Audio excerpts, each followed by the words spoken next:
My wife stopped touching me. Do you know what that feels like? To lie next to the woman you love, night after night, and feel nothing but cold space where her warmth used to be. To reach for her and watch her pull away like your touch is poison. That silence, that distance, it kills you slowly. And I thought I could live with it until her best friend looked me in the eyes and said the words that would change everything.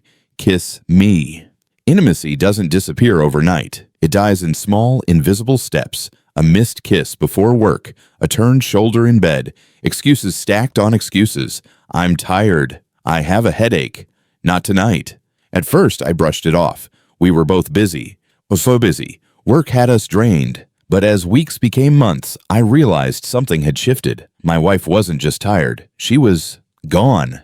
I tried to fight it quietly. Bought flowers, planned date nights, even booked a weekend away, thinking maybe all we needed was time together. But she carried her distance with her, like an invisible wall between us. And the worst part? She didn't even seem to notice what it was doing to me. Do you know what it's like to crave the touch of someone who once couldn't keep their hands off you? To sit inches away from your own wife and feel more invisible than you ever have in your life? That was my reality. And I didn't tell anyone, because what man admits his wife no longer wants him? The only person who seemed to notice was Rachel, my wife's best friend. She'd been around forever.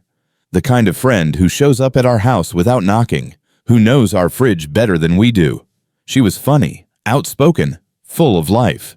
And lately she'd been asking questions I couldn't answer. "You okay?"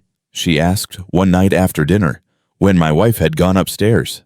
I nodded, forcing a smile. But Rachel didn't buy it. Her eyes lingered a little too long, like she could see through me. That's how it started. Small things. The way she'd stay back to help clean up when my wife disappeared into her phone.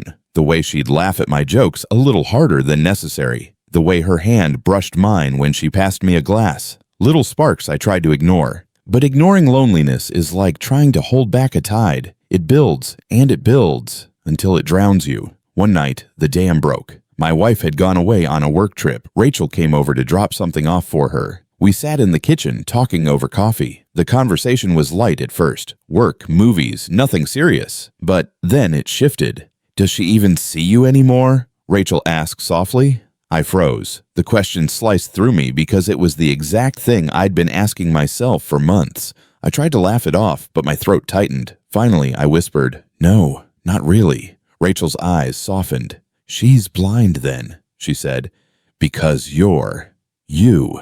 That silence between us thickened. I felt it in my chest, in my hands, in the way her gaze locked with mine and didn't look away. And then she leaned in just slightly and said it.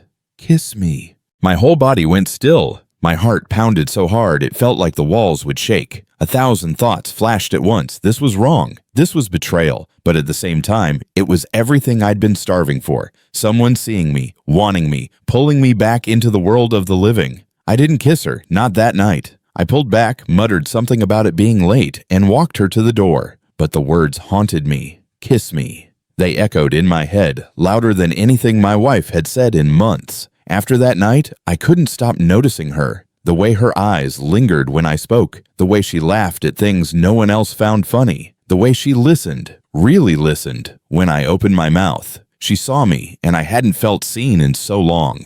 And the more my wife pulled away, the more Rachel pulled me in. I wish I could tell you I stayed strong, that I walked away. But the truth is, one night, I didn't. One night, when the loneliness became unbearable and my wife was once again somewhere else, physically, emotionally, spiritually, I let my guard down. Rachel was there.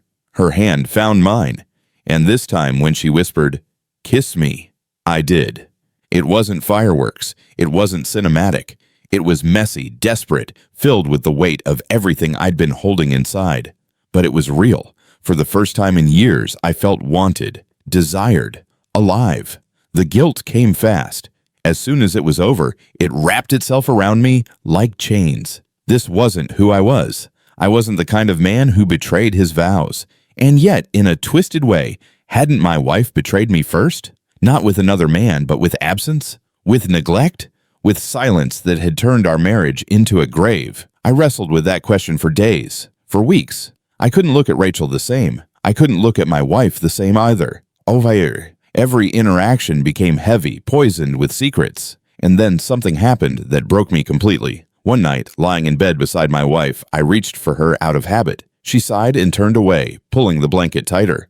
No touch, no warmth, just the wall. In that moment, I realized I wasn't angry anymore. I wasn't even hurt. I was empty. My marriage wasn't alive. It hadn't been for a long time.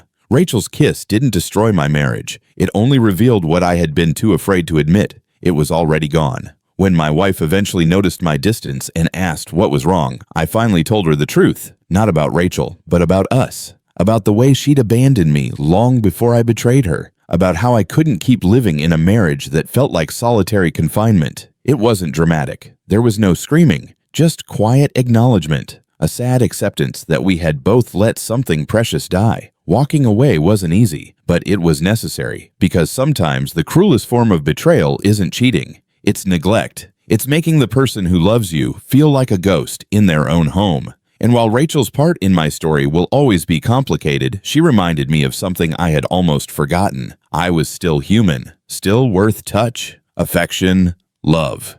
My wife stopped touching me, and in that silence, she lost me. But in the eyes of another, I found the courage to face the truth. I deserved more than cold space in a shared bed. I deserved to be seen,